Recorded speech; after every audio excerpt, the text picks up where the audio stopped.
Well, welcome to episode 9 of the Coffee and Peace podcast. I'm Telicia Lindo Johnson from Jamaica.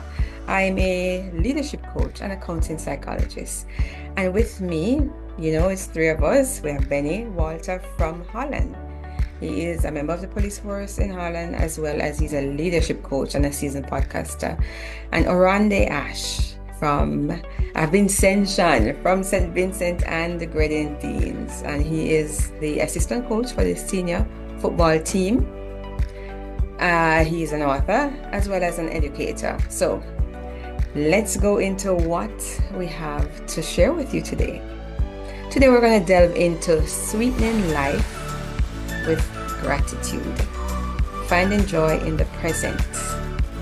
Now, how you guys like that? How did you sweeten your coffee today?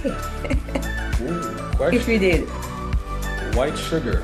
White sugar. I think I'm supposed to be using brown sugar since I'm in the Caribbean and suppose it's a little bit healthier.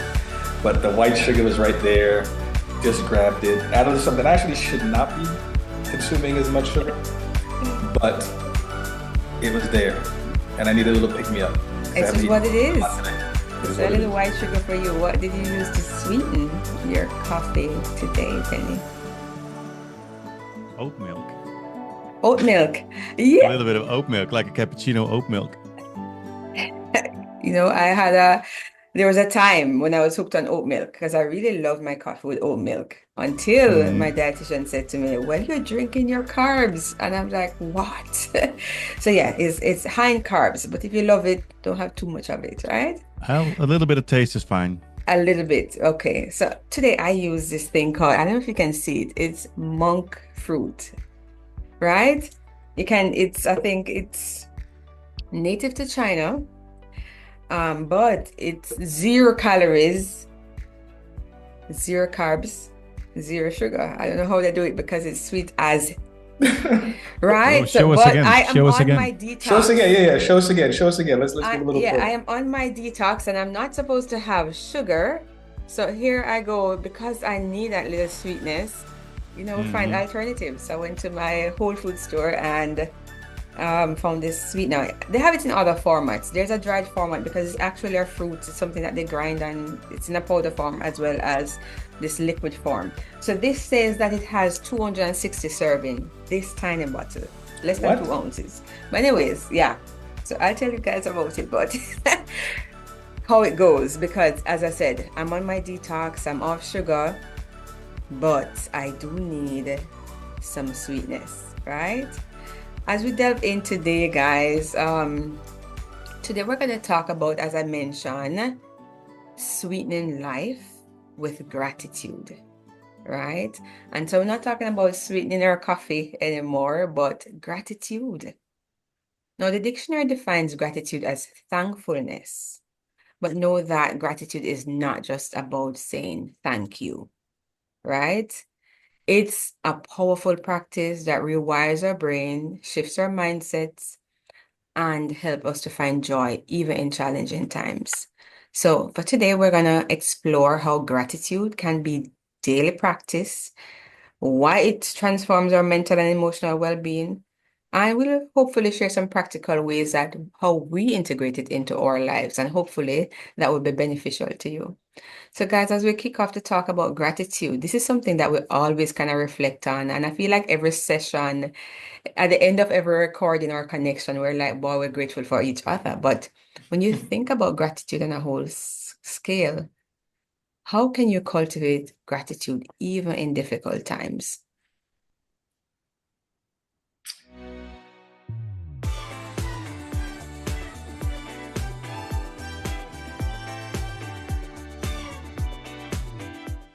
And that is you. Figuring out what it is that you want, what it is that you like, what it is that matters to you, what are your boundaries, basically everything we've talked about for the past 7 or 8 episodes.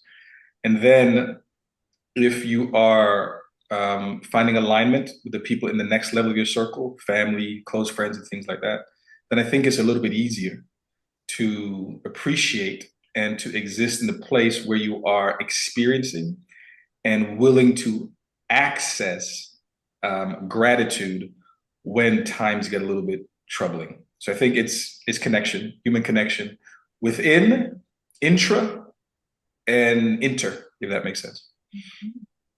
It would really help if you could even reflect. And maybe, Benny, you can share probably an experience, if you have one, where during an adversity or during some moments that were tense, you were able to experience gratitude. Any thoughts around that? Yeah, I guess many times every evening I'll put gratitude to the things that I've done and come so far. When you're down, and we all have moments that we're down, it's good to step out the feeling for a minute and look at how far you've come, what you've done, and where you are. Because when you only look uphill, then it's still so far. But if you look back and think gratitude of the steps you made, um, then it's much more enjoyable. It's much more thankful, and it's gratitude to yourself and the people around you that helped you. And that's what's helping me a lot when I'm having to take big steps or have a long path. You're changing, you're developing, you're growing your business, you're growing yourself, you're growing new friendships, and looking back and how far you've come and what you've done for that. It's also paying gratitude and gives you trust, satisfaction, confidence. Yeah. Yeah. We talk about it. Gratitude has become, thanks for sharing that, both of you. Gratitude has become something very much, very top of mind in recent times, right? I mean, the Bible always talk about being grateful. And so culturally, if you're a Christian background, you'd have been hearing it. I think we learned to say thank you as an expression of gratitude. We're always kind of encouraged, sometimes even strongly encouraged or pushed to say thank you. But the true sense or even feeling this sense of gratefulness, when we are going through rough times, it can be very difficult to connect with the idea that there is something to give thankful for.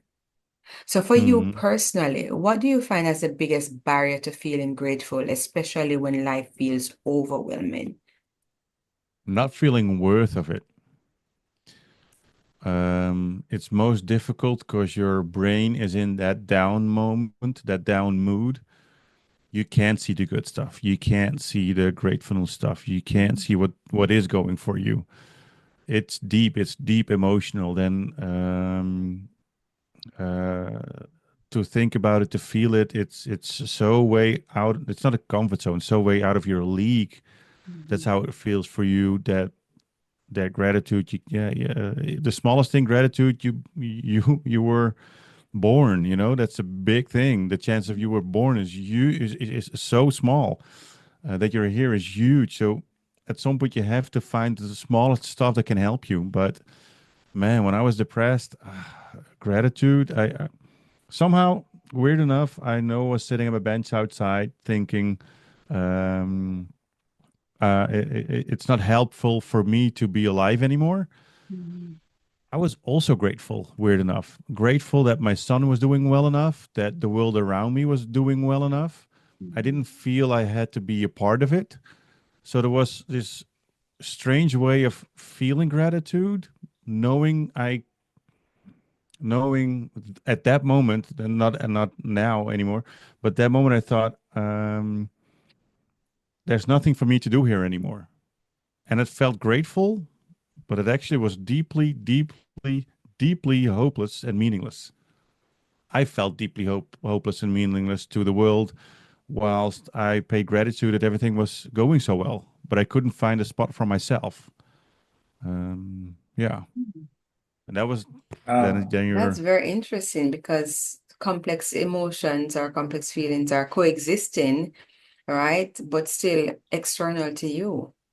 Mhm. Orlando, you were about to say something. Hopefully you can reflect on that if you've experienced, this Um, wanting to feel gratitude. Mhm.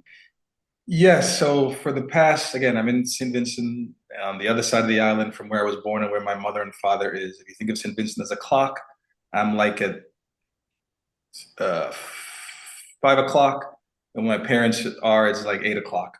It doesn't seem that far, but because of the way the island is, it can be, and there's a lot of things going on in preparation for games and things like that. So for the past 3 weeks, I've almost felt like an ungrateful son because I used to go down and see them every weekend or something like that. We finish training on Saturday, get in the car, go, and I stay with them until Tuesday and just be with them. So I haven't been able to do that for the past 3 weeks. And with my father's condition, he's about 73 years old. He suffered 3 strokes. And I've watched that, like his best friends and his lady and his brothers and sisters die of strokes over the past couple of years. And not ironically, there's a gentleman who his family lived directly next to us. He was the constable, like a big police officer in the town. I had a conversation with him the last time I was in the town, and then a week after that, he died. So, in terms of gratitude, in terms of that thing, it's the fragility of life. Like one of the reasons I'm here for the past 6 months is to be able to spend more time with my ailing father. So Benny always mentions the word regret, that we shouldn't live in a state of regret because like if we regret something in the future and we didn't know how to handle it in the past, we can't blame ourselves because we didn't know. So I'm trying to mitigate that, trying to do as much as I can. So honestly, to ward off regret. And over the past 3 weeks, I don't feel like I've done that. But in terms of being grateful, there are other things that I've done that I'm grateful I'm doing. Other things on this side of the island with different people in other parts of my life. So it's that. Also, I think as a coach, as an athlete, like Benny just mentioned, there's a gap between the goal and where we are and where we're rising up to. And as an athlete, as a coach, you always think about this variance, that instead of being grateful that you've gotten to from here to here, you're always worried about this gap. And I think in the past 6 months, being here around the team, around the boys, just seeing incremental progress, I am now starting to pay attention to this part and not just this variance.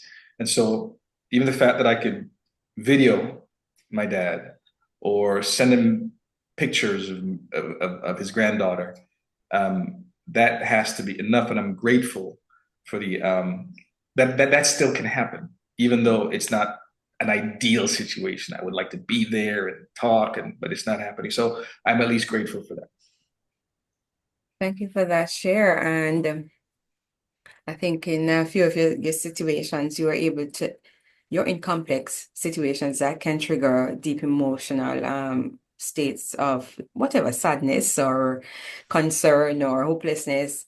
And regret, as you mentioned. Oh, you spoke to this gentleman 1 week later, said you could focus on the fact that, my gosh, he's just gone, versus you seems like you pivoted to say, oh my gosh, I'm so grateful that I got to connect with this person before they passed. And I'm so grateful I'm able to do this in spite of this. And so some in our personal life, I mean, those situations really, really hit us hard. And we don't necessarily even notice in the moment or even recognize we have the ability to find something to be grateful for in the moment. And sometimes it's after the situation that's kind of, or while it's going on that we notice. But it shows up in our work life too. In our work lives, we can have experiences, whether corporate at any state. I remember back in my corporate days, went through this very difficult situation. I call it difficult because, values were being kind of infringed. It was a situation where a colleague of mine, I felt, was being victimized, and I was supporting her or offering as much support as I could, which was extensive at the time because it was serious. It was a serious, what they perceive as a violation. They took it to the highest level, but I experienced it as pure victimization. And in the moment of going through it and having all the emotions I had about it, I was still able to be grateful because that fueled my decision to exit corporate, as difficult as it was. But I received the gift of it because it was time. It was time for me to make that change. And sometimes, even that, though it's painful, the ability to come to a realization or to learn something and make a change, we can be grateful for that. So thank you guys for sharing very personal stories with us. Now, gratitude is something that it's encouraged to practice on a daily basis, right? Basis. And oftentimes now you will go in your bookstore, if you shop online, and you have gratitude journals. It's for a reason, right? To encourage you to find things in your everyday simple things to be grateful for. So, what simple shift can help you focus on the positive aspect of your life? And if you can relate it to something personal, that would be powerful. Um, the simplest thing is what I do every evening, and I'll write it down or I'll think about it. Is the things because being meaningful is a big thing for me. Feeling meaningful. Something in me says a lot of times I'm not meaningful enough for myself or for others, which Mm. is which was a bad thing. So I had to write down or think about the smallest things I've done for myself. I haven't touched any sugar, or I did have a piece of pie, or I did get out of bed early, or I stayed in for a little bit longer for this reason. Um, and and at some point, the meaningfulness helped me with working harder, but in a good way. That it helps me work hard. Um, but being grateful makes me work not hard enough, not too hard. Mm. So if I'm not grateful, I'm working not at all, or I'm working way too much that I'm pouring too much out of my cup. So it keeps me in Mm. balance, and I'll still do that. At least I'll think about it every evening, every morning, um, and being grateful like that really made my confidence and feeling meaningful really grow. Yeah, especially the last couple of Um, years. Yeah. yeah, for me here, it's because we're in a small community. I'm not in America. It's a small island. I'm in a small group of people. We're all focused on one primary goal, be Jamaican. But we're doing that, and so it helps to keep me focused and not. That makes not like get too distracted when other things are going on, especially these next 9 days or so. So that helps. Um, One thing I have been trying to do more, and this is part of it. I should give myself some grace for the fact that I'm trying to do it more. It's not as much as I would like to, but kind of my default is to go back into myself for good or for bad. If something good happens or something bad happens, I like to explore it, why and how, and make sure I'm good with it. But part of being in a different culture and hopefully experiencing something different that can help me grow as a person and get connected to more people is being able to share whatever I'm going through with, in this case, my boss, who I'm living with, Coach Ezra, or the other assistants on the team, which I find myself doing a little bit more, or reaching out to other people. Like, I had a situation yesterday where I just needed help. I needed help. For most of my life, I would never admit that I needed help. And I would try to push through, and probably nothing would ever happen. But I just flatly admit to people, I need your help. Please help me out. And I'm thankful and I'm grateful that the connections had been built over the years where people said, say less, just what do you need? And I got what I needed today. And so being able to sit in those moments, like today, like with all the other things that are going on, being able to sit, like for the past 12 hours, I reached out to my good friends in Brooklyn, a cousin, and they basically said, all right, no problem. I'll get you what you need. And it happened. So I'm very grateful for those connections and for those individuals in my life who recognize the need and stepped outside themselves to help. I recognize that you guys use the word, and I use it all the time too. I have to really check in, right? This should word. I remember, I think it was maybe during my coach training that should is could, but with a shame in it. So all the Hmm. shoulds that we Hmm. should do, really, we can change the language and make it could. You could, but If you didn't, you didn't. And that really helps to bring you back to present, but also helps you with what you're trying to do, being acceptance, right? Not necessarily judging anything as good or bad, but coming to realization, this is what it is. This is, I need help. This is where I'm at. This is how I nurture myself. This is how I acknowledge what I'm doing. For you, like Benny, when you said that sometimes it's easy for you to be grateful for things even like outside of you, your son and what he's doing, but it's hard to find a Oh, space yeah. to be grateful for you Yeah. and what's going on for you, you know. So really be present to that um, as you continue to nurture this gratitude journey. And so on a daily basis, how can you encourage people? How can you bring gratitude? Because we really have to build this muscle. It's not always natural for us, but how do we build this muscle of It's a bringing difficult gratitude every day?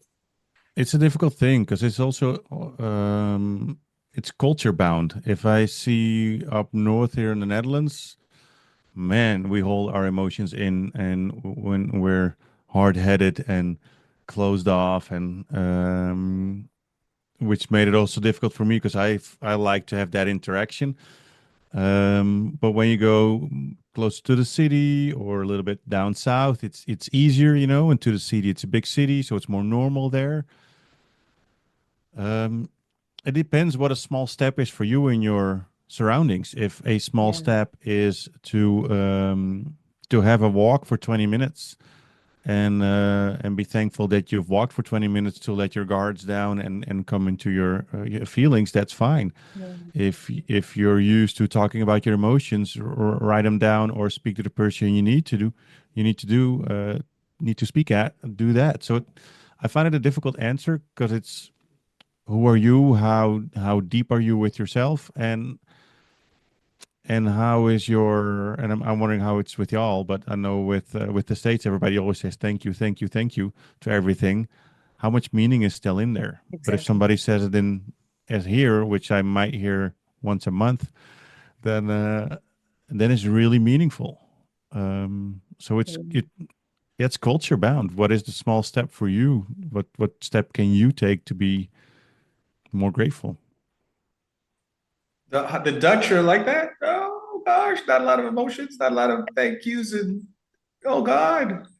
And the winter's even worse then. Yeah, we're hiding. Is it the same with women and men? It's the same? Okay. That we're Uh, not, men are not as grateful or not No, as no, no. I'm checking expressive. if for the Dutch, if it's the same, if it's there's a gender Okay. thing, because it could really be like, male, then I would say men, it sounds universal and man to me, but no, it's definitely a community culture thing. Yeah, for sure. okay. Just do normal. You're doing good enough. Yeah. Yeah, we don't practice self-compassion. I feel like we don't practice self-compassion. And I know you mentioned it before in terms of giving yourself a little bit more grace, a little bit more compassion, acknowledge what you can do or what you have done. So what kind of fills the space here, and not just be focused on the gaps, really. And so it could be just that, starting with some amount of self-compassion and whatever that looks like for you when you are able to say, okay, I was able to do this and that's it. And I'm grateful that I had that ability. I woke up this morning. I was able to breathe or eat Hmm. or offer something to somebody else or serve in some capacity.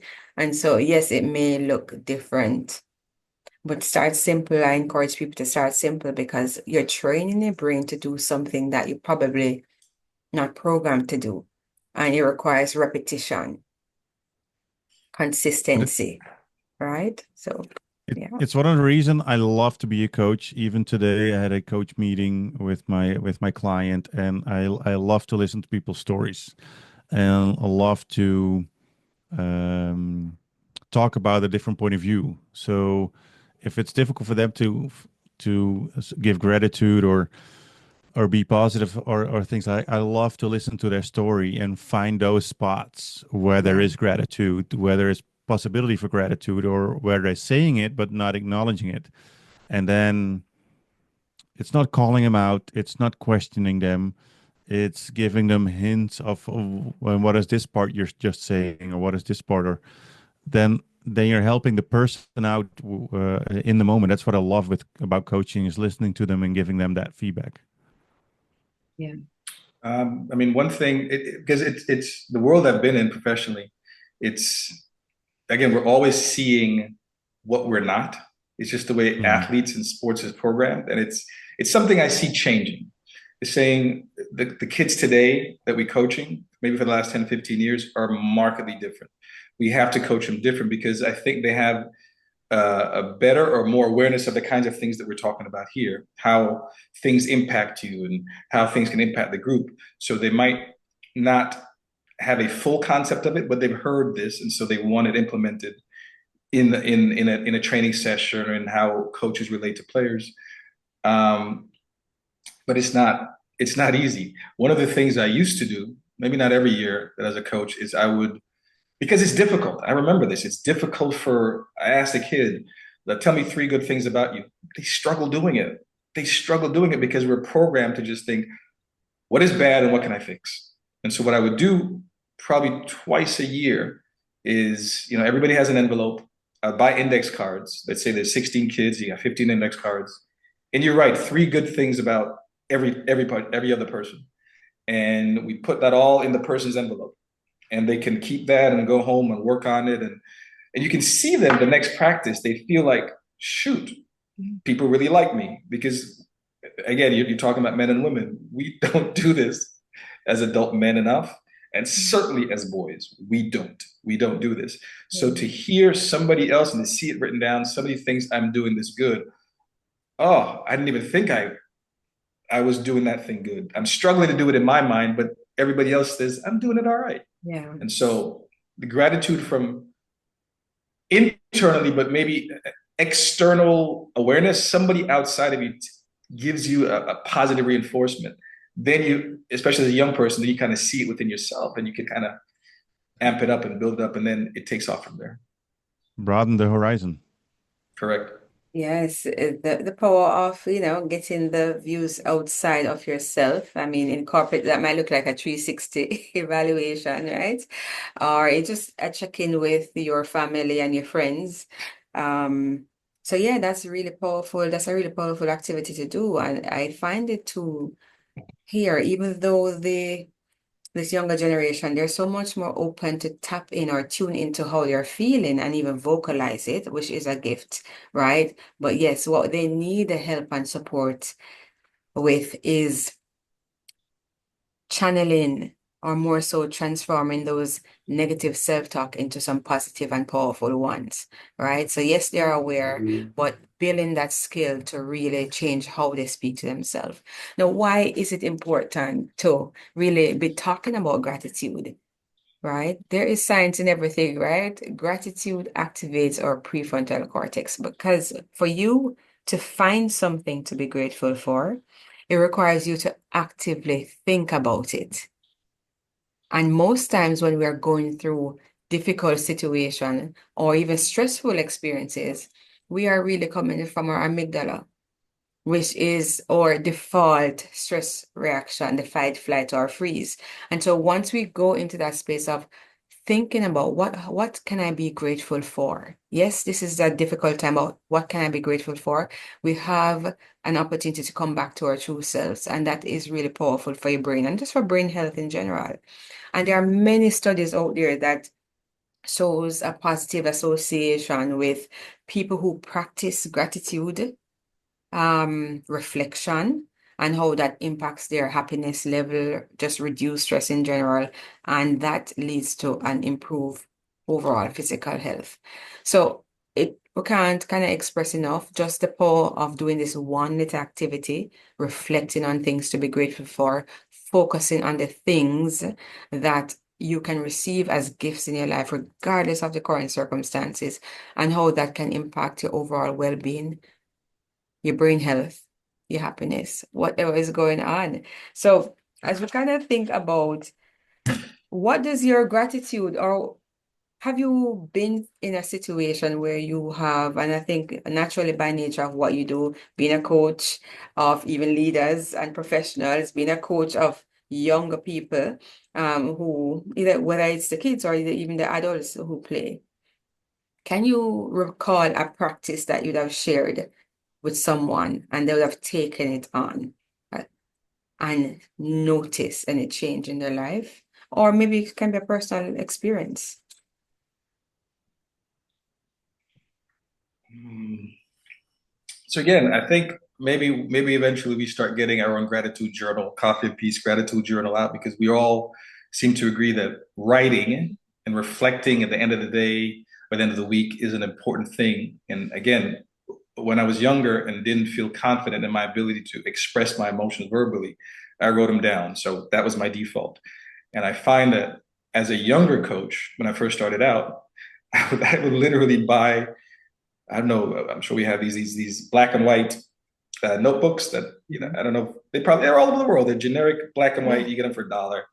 And I would literally have my kids journal when they were 9, 10, 11, 12, 14, 15 years old. I want you to go home and reflect on what we did. I want you to write it down.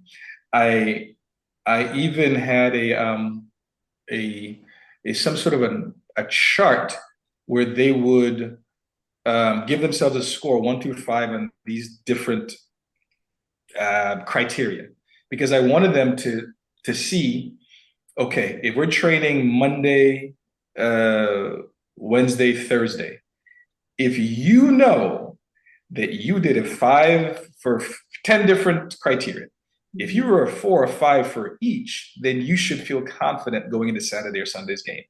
If you know in your heart that you were 1 or 2, then you can't blame me for not playing you, because I want you to be able to assess yourself. And I wanted that to be done as early as possible. I wanted that skill to be cultivated as early as possible. Like, Talisha, you were mentioning sort of the kids today needing help in kind of dealing with the things they're aware of, but they don't have the skills to put them all together. And I find that kind of life forced me to do that. Did I do it well when I was younger? Looking back now, maybe not, but life forced me to do it.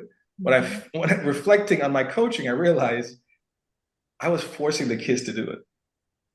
But I thought I was doing it for all the right reasons. What I recognize is everybody's not ready for that.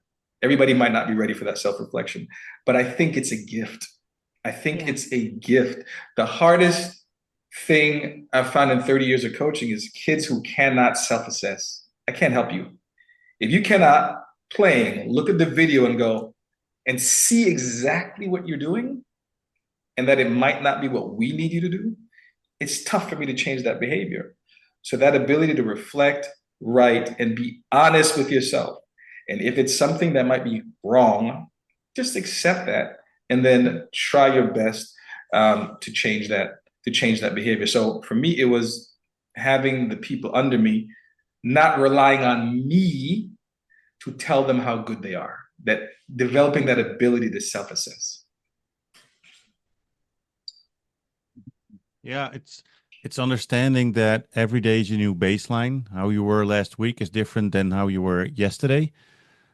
So looking back too far back is not helpful if you still think you are like that.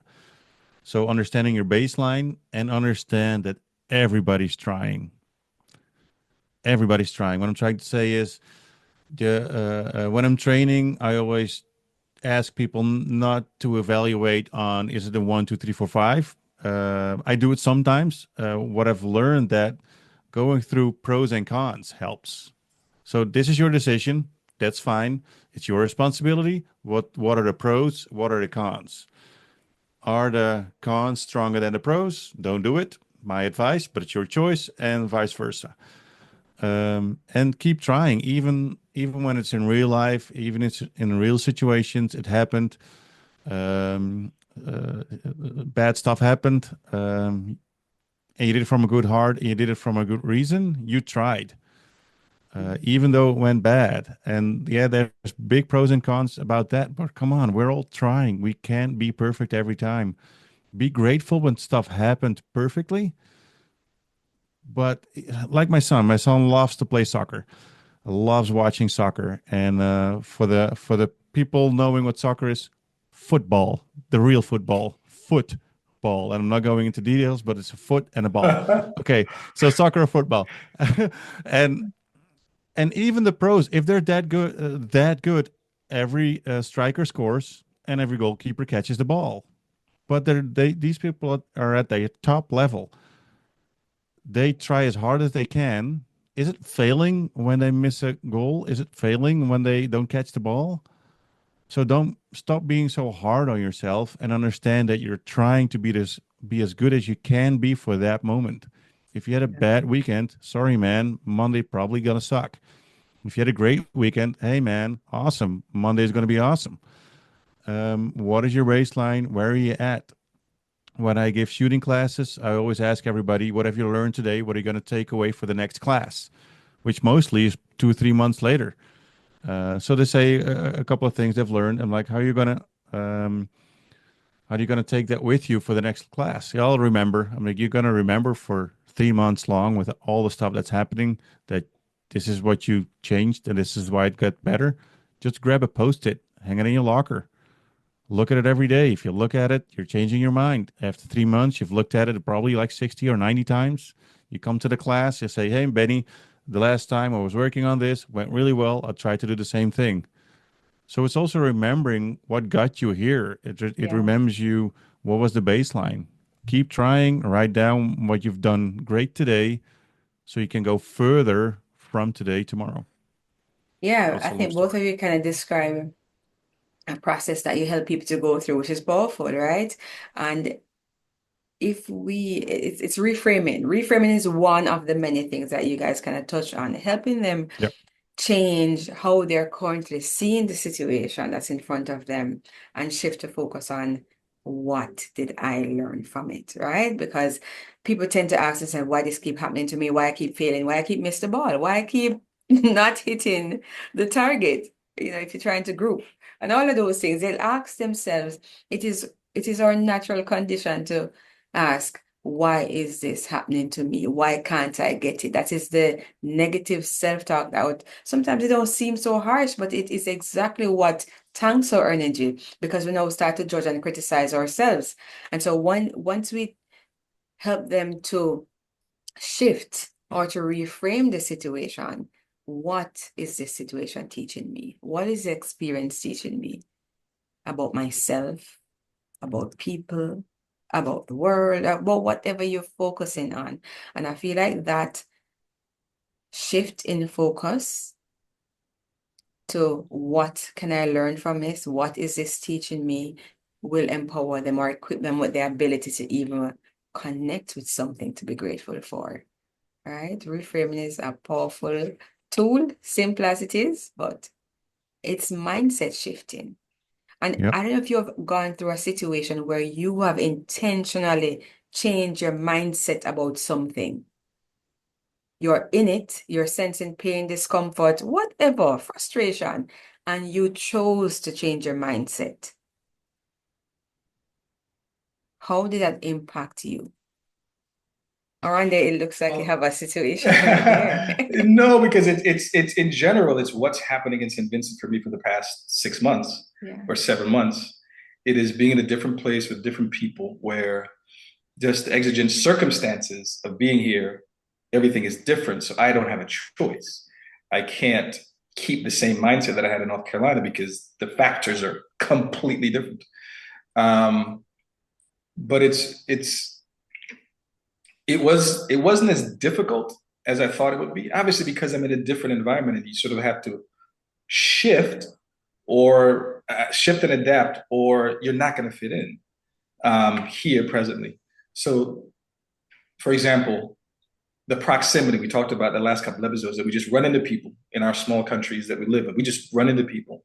So it helps to cultivate good relationships. So if I'm in America, I might not see my friend for a week or 2 weeks. Here, I run into them all the time. Even if I don't want to, I run into them all the time. So if I am a good with that person, then that engenders in me the minute I see him. maybe endorphins. I don't know what the psychological, but it's a good feeling. That's my buddy, and I see him, and I remember how good it feels. What we did last week, it was fun. Blah blah blah. So I'm here doing that. I'm here doing that, and it feels powerful. It feels reinvigorating. You know, as we as we get older, we don't want to stagnate. We want to continue growing mentally, emotionally, and that thing is happening.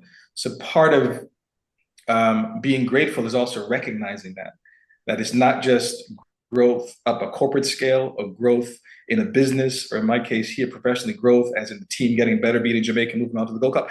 It is about also recognizing that I couldn't do this 7 months ago. I could not. I'm in a completely different mind space, a better, for me, mind space. And I could not have possibly fathomed it. It would not have been possible, I think, being in North Carolina for the last 7 months. And now there's other sides to that. Obviously, I'm not seeing my daughter, I'm not seeing my son, but Yeah. I am grateful for the opportunity to experience this shift in thinking and seeing and perceiving the world. What a gift for you. You had the gift of a new environment, right? Because they say sometimes environment beats will, meaning that, you may desire transformation, you may desire some amount of shift, but if your environment is the same, stagnant, as you mentioned, it may be put you in a very complex position to make the shift that you want. However, don't limit environment to just physical environment, because sometimes environment is going to be your mental environment as well, right? As a parent, and you guys are parents as well, and maybe you can reflect on this. I don't know if it's different for women versus men, but I know that sometimes I have a lot of negative self-talk, a lot of judgment in my parenting. Oh my God, I'm making such a bad decision, or why is this so hard? Or why keep on, having either friction or struggling with even reinforcing a rule or something that I want to put in place? I feel like a lot of the time I spiral as a parent with thinking some negative thoughts around how I'm parenting or judging my parenting. And when I notice that, because of my intentionality around one, being authentic, two, and even practicing gratitude, right? This is how gratitude really shifts. When those moments when I'm having those self-talks about parenting, and I say, boy, I'm so grateful for my children. I'm so grateful for the opportunity to be a parent. I'm so grateful that I'm able to give them whatever the situation is. It shifts me from focusing on my lack, as I was judging before, and focusing on what I have. And that for me helps me to really show up in a completely different way. I don't know if you guys Mhm. experience that. Definitely, and also what your kids are teaching you and bringing you. Man, I think my biggest coach is my own son. But I always say it's not a mirror, but a reflector. He's going to reflect something back to you. You're like, oh my god, please shut up. And I'm like, wait a minute, what's going on? What kind of vibes did I send out? What did I say? Where does that emotion come from? Is it mine? I don't know. The older they get, the more they have their own environment and their own struggles. But when they're young, yeah, parent, check yourself for a minute. Most of the time, it's us Yes, for the sure. mirror, they are the clearest mirror you can ever have. Your children. They And show especially everything. the thing you hate is the wrong word, but dislike the most in the behavior of your kid is a thing you need to have you have a lot of work to do with yourself. So the Oh my thing you God. dislike the most in your kid sounds pretty bad, but it's not. But it is the thing you have the most work to do for yourself. 110%, right? And I feel like that is what amplifies the stress that we experience, because we know it's our shortcoming. And we've been doing talk therapy to help them shift out of that. But children, don't just live what they learn, but they learn what they live. And so they're observers of you, and especially with the proximity. Oh my God. And so, yes, absolutely. And that can be a big trigger for parents, right? So a real gift to help you out of those situations is really practicing gratitude, right? Mm. It really shifts how my whole emotional state in those moments of feeling hijacked, and or triggered. And so yeah, very noticeable and very powerful, I tell you, to help you shift out of those states. Because you want to show up being most powerful. You want to show up regulating your emotions. You want to show up modeling the behavior that you want to change in that child because it's already within you and you know it. So yeah, thanks Yeah, for I mean, that. you mentioned, I think Talisha, you mentioned something just now that got me thinking about, I can't remember the exact phrase, but it was, let me just be candid here. I mean, my daughter is again 5 years old, 5.5, and obviously her mother and I are not together, and it's been not the best co-parenting dynamic. I take some responsibility for that, getting over my own shortcomings and by communication and things like that. So not feeling that I'm there or doing enough, I get that sense continually from her mother. And then we mentioned before we got on air that an exchange I had with my daughter yesterday that made me. So when I hear that, and then I don't get to see my daughter on video as much as I would like to, for whatever that dynamic is, whatever the reasons are. When like yesterday, my daughter's sick, she's home from school, and she wants to talk to me. I am 10 million% grateful for that because I am 6,000 miles away and I don't know. Sometimes I question, like, how am I relating to her? How am I connecting to her? And if I'm doing, like you said, please, if I'm doing the right thing, am I here for 7 months? Is this the right thing for her life? And so I think about that. If I don't see her on video 2, 3 days in a row, I'm going, that's 2, 3 days lost with connection. But then, like you said, in terms of, was it Baldwin said, James Baldwin said something like, um, kids don't say what we say. Like you guys said, they do what we do, and they will never fail to repeat our behaviors. It will always happen. And so, like yesterday, I'm talking to my daughter, and I'm recognizing that she is funny as hell for a 5-year-old. She's the funniest 5-year-old, maybe the funniest person I talk to. Yeah, Benny, you're second. Maybe the funniest person I talk to. She is. And so that's my personality. I like to make people laugh. I like to be joyous.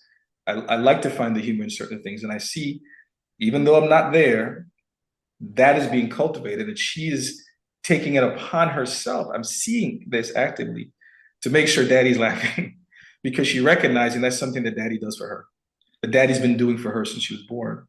And so it feels gratifying that as much as I don't think parts of me are being transferred to her, she feels it. And then she's giving it right back to me. Funny as heck. She is funny as heck and showing personality, not being afraid to express it.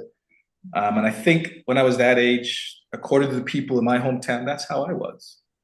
I lost that ability a little bit when I moved to the United States and then just had to worry about other things. But that thing came back in me. And it's nice to think that a part of my personality, no matter the distance and the time, has somehow she recognizes it and she wants to um, uh, demonstrate or portray that, and that makes her happy to do it.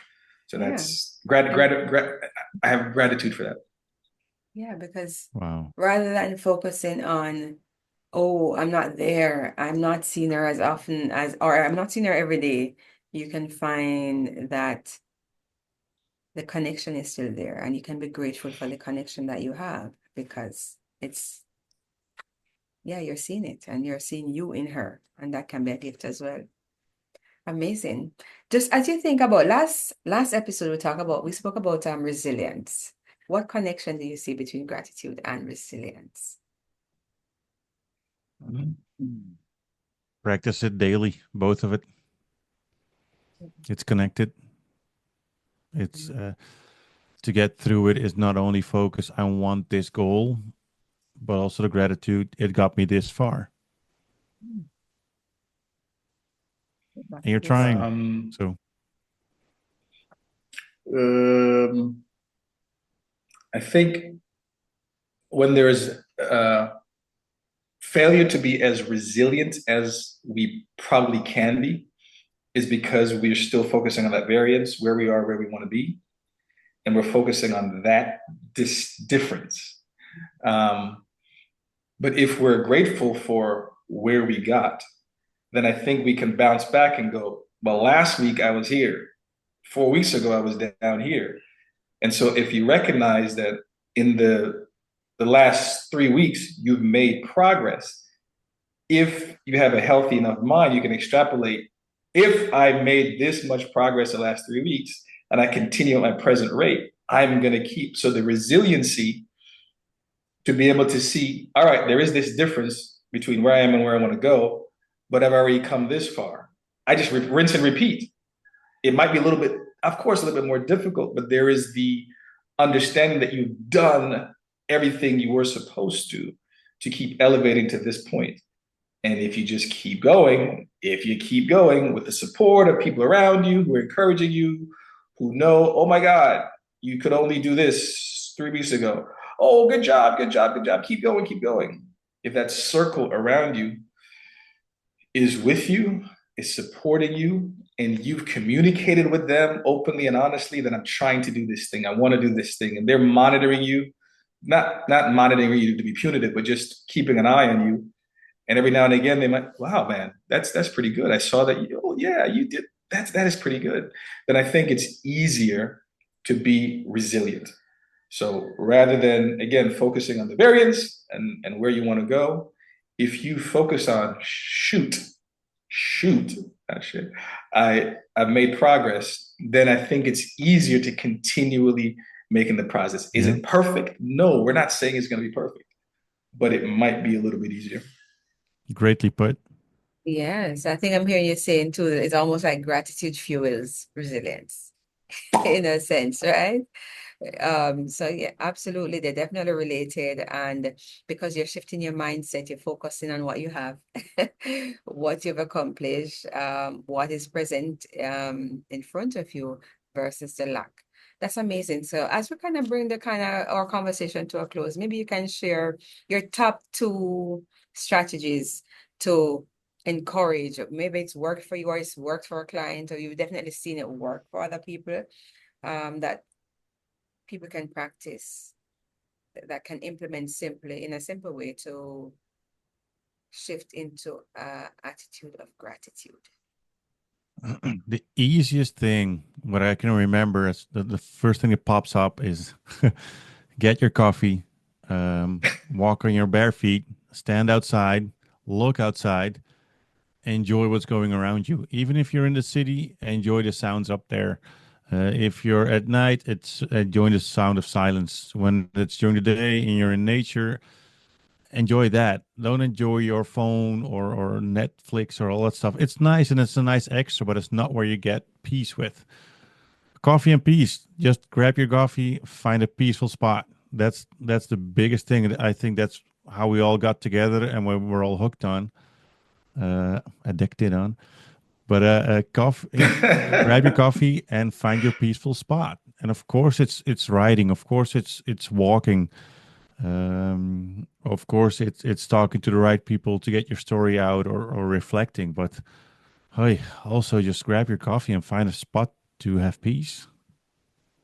Like Benny, do You they are on have there. for Benny? Like if I say, and Talisha would get this, and I heard Trevor Noah talking about this that a couple of days ago, where I guess in the first world we're so busy, we don't make time to just be. And I mean, we have a phrase, and you hear it all the time. What are you doing this weekend? I'm just gonna go liming. Betty, if I tell you, me, Talisi, and some friends are gonna go liming. I mean, obviously, you spend some time in the Caribbean and, different parts of the world. What do you think that means? I guess you get a lemon, put it in your Corona beer, go to the beach, put some rocks, stack them together, make a fire, put a lime in there. Put a lime in the coconut. Pop, pop. Like, no, but Trevor Noah was talking about that he has a variety of friends from all over the world. And he was specifically talking about his Trinidad and Caribbean friends who we have a word. We have a word for we're just gonna be. We're gonna lime. And it's taken me, I think, until I heard that to recognize what folks really mean when they do that. I recognize that most of my life I'm going to hang with somebody in America. I'm doing it for a purpose, which is we're going to watch this game. We're going to do it. No, liming is literally we're just going to hang around like limes. We're going to hang out. And Trevor talks about, I'm going to come to your house. We're going to sit down and we might drink, we might not, we might talk, we might not. We're just going to be. And I think part of it, like Talisa was mentioning, is being comfortable in yourself to just be, that you don't have to do to show yourself. If you're comfortable within, and part of it is also doing, to me, doing stuff, doing more, having access to do more things when you're younger. So those things bring out qualities in you that you can then count as part of your personality, being proud of those. I don't think we have enough activities in the Caribbean to do, but what we do is lime. We're just gonna go hang out. We're not going to do it to plan for some business thing. We're not going to do it to it's just, we're just going to hang. And that thing is also important to de-stress, to maybe reconnect in ways that you might not even be aware of that you're connecting. And I'm recognizing that here. And it's like you said, Ben, it's just be. It's the same as going for your favorite coffee, going for a walk, for me, going to the gym. And I desperately want to be able to have that same feeling just hanging with people. It's a work in progress for me right now. It's a work in progress, but I hope to get there. There's a sort of similar word in Dutch. It's called gezellig. You repeat after me, Arande. Gezellig. Gezellig. And it can be with two people. It could be with 1 million people. It can be at a party. It can be at your home place. It could be anywhere. And it's in a way it's cozy, but it's enjoyable. It's being in the moment. It's enjoying the moment. It's enjoying yourself, and it doesn't have to be relaxing. It could be a soccer match and play soccer, and you had a gezellig time. You had a good time, and it's mostly about being and feeling and being in the moment. So in a way it's like liming, but I think liming is even more relaxed, while gezellig can be also when you're really busy. I really worked really hard today, but I had a really gezellig. I had a good time. But it's more being in the moment. Yeah. But I like liming. Yeah. We Caribbean people like liming. It's so funny. I don't think I lime as much as I used to, the whole family dynamics definitely changes things a bit. And when I do visit other Caribbean islands, I feel like I take it out, right? I think St. Lucian people are excellent at this, right? They hang out. The weekend starts from Thursday and they're good at liming. The Trinis So too. you're But saying yes, Jamaican people can't lime? Like that's the whole lime thing for me is Jamaica. we lime, I guess. They party. Yeah. It's Bob probably just Marley's the me. biggest It's just limer. me. I'm like, if you come, Oh. I lime, right? But when you get in the hustle and bustle of life, other things distract you. But I find that when I'm disconnected from my routine and I visit somewhere, it's just so much easier for me to just really relax. Mhm. But yeah. So great strategies there. Lime, right? Learn it. Hang out with your friends and do nothing. Just be in company and let anything kind of go, right? Or have you Kazella. I can't pronounce that moment, which is just really Gezellig. finding the good in every moment. Even if you're working hard, I feel like the gratitude is in, wow, I get to do this. And even if it's hard work, it's still great work, right? And you said write it down, find your coffee, right? Find a peaceful moment, be in nature. write it down and express your gratitude. Express it to other people, especially to people who you are also grateful for, right? And then they may be a part of that gratitude experience that you're having. And always write it down because sometimes we really forget. We forget where we're at and we focus on the gap. So writing it down can be very powerful, especially when you reflect on that. And any final words, right? Attitude of gratitude is what we're leaving. We're saying encourage yourself, teach your children, encourage your friends to practice gratitude because one, it's not just about, yes, giving thanks in the moment for what you already have. Yes, you're doing that and it's actually great, but it's also helping you to shift your whole mindset. It changes your brain chemistry. It is good for you. It allows you to release feel good hormones like the endorphins, and if you're connecting with people, the serotonin. So it is great for you, right? And you learn to find so much joy and pleasure even in the small things. A powerful quote I take with me is that gratitude cancels fear. In moments when you're Mm. feeling fear or even anger, and you shift your focus to what can I be grateful for? What is this teaching me? It changes the whole dynamic of the experience. So gratitude is not just for just sake. It's powerful, it's life-changing, and it's super beneficial for you. So I encourage you, find things to give thanks for in a deep way. Until next time, bye guys. Tune it out. Benny, let me hear that word again. Gezellig.